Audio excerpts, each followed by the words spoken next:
Hi, I'm Kenneth Weidste. Welcome to another one of my photography talks.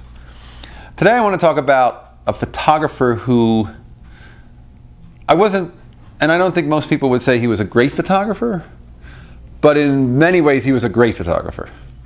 And I'm talking about Bill Cunningham, the New York Times photographer who went around New York City and photographed people and photographed soirees and documented the fashion of the day, and whether it was a change of season and white fur boots were out or leather coats were in or whatever it was that he saw, and he would make his own little joyful documentary about.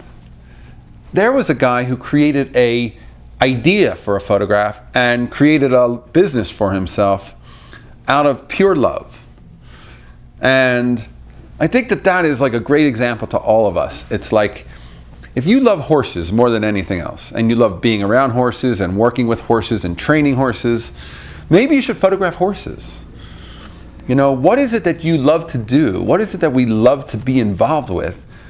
And our love, would that be all the more enhanced if we were able to, surround ourselves with that kind of photography?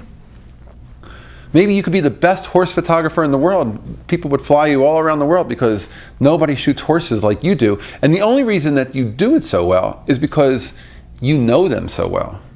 You're not setting up that business because you've always thought that there's money in horses. You just love it. And it could be, horse racing, or it could be stock car racing, or it could be, portraits of people on mountains, or any niche group of ideas of a photograph. But Bill Cunningham did that. He created photographs of people on the street wearing the styles of the day, and he was so interested in fashion. In fact, his work shows that he was more interested in the fashion than he was in the photography. But his photography caught people in the moment. It had a genuineness to it. It was truthful. And that truth is what we're celebrating at his passing, that he was somebody who created something that, it has lasting value because he was documenting our changing world from a fashion point of view. And he just seemed like a really warm guy who enjoyed what he was doing, and talk about a positive experience and a positive outlook, and inspiring for all of us to pursue what we love.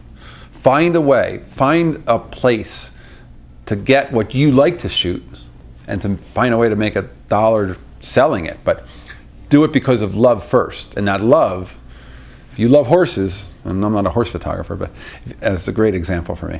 If you love horses, horses are something that if you shoot them because of love, you will shoot them better than anybody else can. You'll shoot them better than me because I don't know anything about horses. All right, that's today's photography talk. I'd be interested in hearing your comments below, and if you're enjoying these, hit the subscribe button and I'll send you some more. Thanks so much for watching.